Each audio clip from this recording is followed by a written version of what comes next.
If you're coming down that dusty road past the pine and clay, where the screen doors creak like they've got something wise to say, don't you worry where you're headed, don't you hurry through. There's a chair pulled up and waiting here, and it's been saved for you. Welcome to Piney Grove, where the slow wind blows just. Welcome to Piney Grove. If you come looking for us these days, you'll find the truest vantage point of the valley right here in my sunroom. Because of this ALS journey, I have to live mostly in my mind now, sitting comfortably in my lift chair while the world moves on outside the glass. It's a fine way to travel, but leave it to the folks at Jack's Diner to ensure a retired preacher doesn't get too puffed up about his own deep thoughts. Last Tuesday, Emmett Stevens stopped by the house, saw me staring blankly out at the tree line, and decided I needed a reality check. "Thomas," Emmett said, leaning against the doorframe, "you telling everyone that you're living entirely in your mind sounds real peaceful and philosophical. But if you ask me, the human mind is a rather small place to spend 24 hours a day. I'd be terrified of running out of elbow room, or worse, bumping into my own old sermon notes in the dark." I had to laugh because Emmett's right. The mind can get mighty tight when you're the only one walking the perimeter. But the local commentary didn't stop on my porch. Billy Ray Huggins took that concept down to the morning coffee crowd and ran with it until it turned into a full-blown county rumor. By Thursday morning, Sister Ruby marched in to report that Billy Ray had been telling the whole township I'd taken on a part-time work-from-home retail position to occupy my retirement. I heard it from a reliable source. Billy Ray had apparently told the table while buttering a biscuit. Cone finally found a corporation that can use his specific theological background. He went and got himself a job at Bed Bath & Beyond. He ain't selling bath mats, and he ain't organizing the kitchen gadgets. Thomas Cone is the head operator of the Beyond department. When Needle repeated that to me, I laughed so hard my throat ached. It is the absolute perfect description for a man who spent 50 years pointing people toward the great hereafter, and now spends his afternoons contemplating the horizon from a lift chair. I might not have a blue apron or a stack of oversized coupons, but I suppose my credentials for the Beyond section are entirely up to date. Yet even with the town's beautiful foolishness echoing in my ears, the best part of the day remains the quietest. Every afternoon, the bright sunlight pours through these clean panes, warming my skin and pressing a steady comfort against the day's fatigue. The light refracts through the glass, breaking open to scatter brilliant ribbons of red, orange, and blue across the room, a vibrant internal warmth that forms the colors of the rainbow and displays pure, unshakable hope. It reminds me that even when our world feels a little smaller, and even when we are keeping one eye fixed firmly on the great beyond, the light always finds a way to break through beautifully. So welcome to our neck of the woods. We might be living in tight quarters, and we're definitely looking past the clearing, but the view from the chair is filled with grace. Welcome home to the front porch of Piney Grove. Pull up a mismatched wooden chair, lean back against the cedar railing, and let the dust of the highway settle for a spell. You are heartily invited to join us by reading the musings of the people in the places and spaces of Piney Grove, a territory where folks don't just happen to reside, but where they deeply want their home. In the fast-moving current of the modern world, it is easy to look right past the small, quiet corners of the earth. But if you linger here for even a few minutes, you'll discover that the folks of this ridge have a unique way of keeping the books, the spaces we inhabit. The stories gathered in these pages don't belong to grand marble-pillared halls. Instead, they live and breathe in the ordinary, everyday spaces where real life unfolds.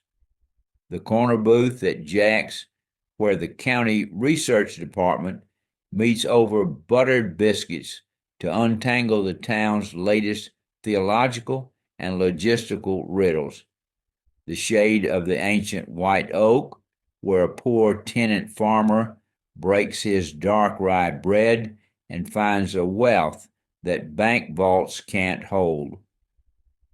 The wooden pulpit steps, where proud young men learn the hard, beautiful geometry of a humble descent. The gravel shoulders of Route 9, where sudden roadside encounters turn into local legends of instant, miraculous recovery. Piney Grove isn't just a collection of geographic lines or a spot on a map. It is the destination of the human spirit. It is the place we look for when we are tired of the noise, the slick sales pitches, and the high-tech isolation of the highway. The people you will meet here, from Jim H., Dan, the man Henry, Robert, Jim R., Floyd, the man who lives up to his name, Larry, Claude, sometimes interlopers like Dwight, and others from my past, present, and future, reflect a deeper generational truth. They are the souls who have looked at their surroundings and chosen to build something lasting. They're the ones who transform the structural cold realities of a place like Trussville into the reliable, warm infrastructure of Piney Grove. When these characters speak, they are mapping out the true architecture of belonging. They're defining what it means to be covered by grace, seasoned by local wit, and bound together by a shared history. So slide into the sprawl. Listen closely to the rhythm of the grinder and the sizzle of the skillet. You are no longer a stranger passing through in the bypass. You are sitting at the table, partaking in the feast, and finding exactly the kind of home your heart has been longing for. Join us on YouTube by searching for Hobab JW. You'll find us in the playlist at Piney Grove. To quote my father, come and sit a spell.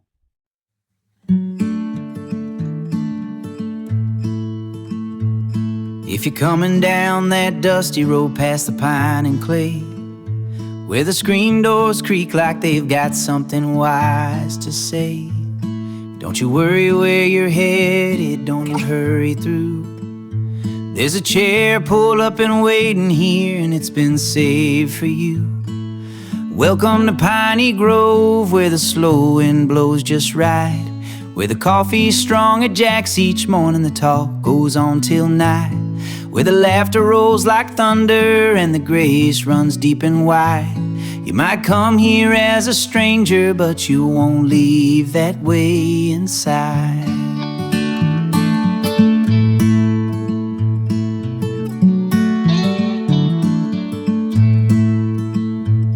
Now Emmett says the mind's too small to living all alone. Billy Ray's been telling folks I've got a job unknown. Head of the Beyond department, he says with a grin. Well, I've been pointing folks that way for years, might as well clock in.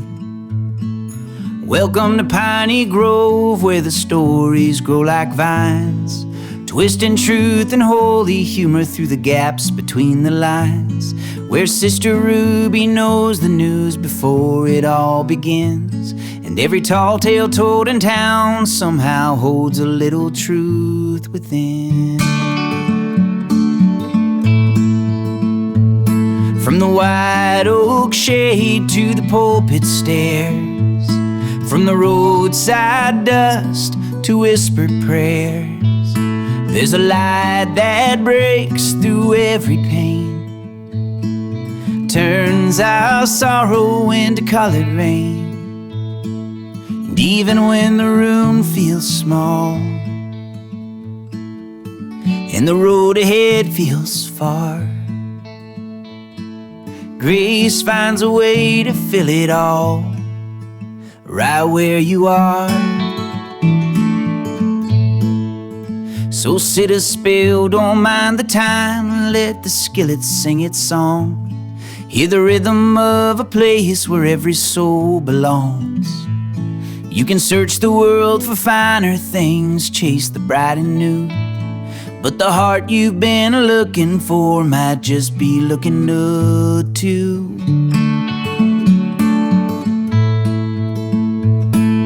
Welcome to Piney Grove, pull your chair up to the rail. Leave your burdens by the roadside, let your worried spirit exhale. There's a place for every story, every soul and every scar, 'cause the front porch here in Piney Grove is exactly where you are.